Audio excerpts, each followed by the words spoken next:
Banjir merupakan salah satu masalah besar di Indonesia yang tak kunjung teratasi.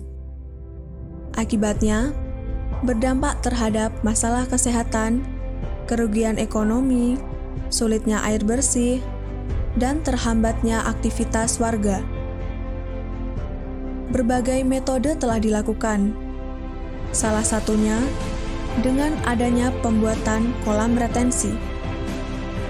Kolam retensi adalah kolam yang menampung serta meresapkan air dalam jangka waktu sementara.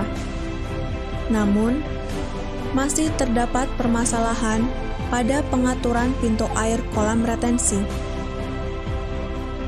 Pintu air memiliki peranan penting untuk menahan masuknya air pasang dan mengalirkannya ketika surut.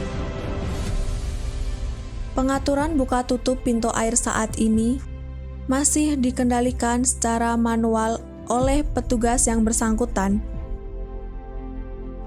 Hal tersebut mengakibatkan terjadinya ketidakefisienan waktu ataupun keterlambatan petugas yang harus datang ke lokasi. Kami dari tim PKMKC memiliki ide dengan judul Perancangan Prototipe Pintu Air Otomatis Berbasis IoT untuk Kolam Retensi sebagai Pengendali Banjir. Tim kami yang beranggotakan Muhammad Azizan sebagai ketua, Ali Rozikin dan Nurul Horyatinisa sebagai anggota, Ibu Rodiah Mardiah Eskom Mkom sebagai dosen pembimbing. Berada di era industri 4.0 ini, semua sistem selalu dikaitkan dengan teknologi cerdas, guna meningkatkan keefisienan sistem yang masih terbilang serba manual. Panel surya akan menerima cahaya dari matahari, kemudian mengkonversi menjadi tenaga listrik.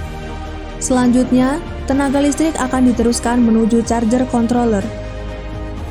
Tenaga tersebut digunakan untuk mengisi arus pada aki dengan sistem auto charge untuk menjaga arus aki dalam keadaan penuh melalui solar charger controller.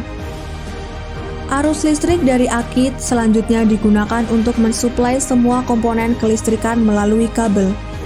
Besar tegangan yang digunakan adalah 5 dan 12 volt. RTC DS3231 akan memulai mengirimkan data berupa dead time. Sensor JSN SR04 akan membaca ketinggian air sungai dan air pada kolam retensi. Sensor water current akan membaca debit air sungai. Sensor encoder akan membaca jumlah serta arah putaran dari motor stepper untuk mengetahui seberapa besar pintu air terbuka. Selanjutnya, Arduino akan menerima dan memproses semua data yang dibaca oleh sensor. Data yang diterima oleh Arduino selanjutnya akan disimpan di memori. Di samping itu, data pembacaan sensor yang diterima Arduino akan dikirimkan ke server melalui ESP8266 dengan jaringan Wi-Fi. ESP8266 juga akan menerima perintah yang dikirim oleh admin atau petugas lapangan berupa mode kerja manual atau otomatis.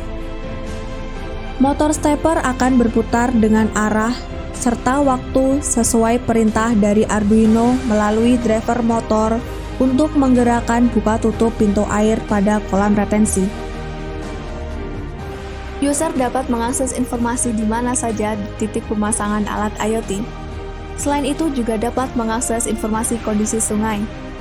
Selain dapat melihat titik pemasangan, user juga dapat melihat lebih detail list lokasi alat di setiap kolam retensi.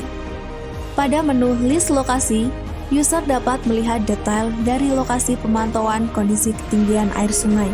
Admin dapat melakukan login terlebih dahulu, dan admin memiliki akses penuh terhadap sistem informasi pada website. Pada menu data lokasi, admin dapat melakukan editing, mulai dari alamat, nama kolam retensi, dan lain-lain.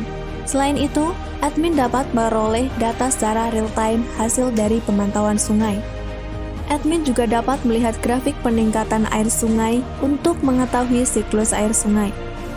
Admin dapat menambahkan data lokasi pemasangan alat pada menu edit, mulai dari kode, nama, lokasi, latitude, dan longitude.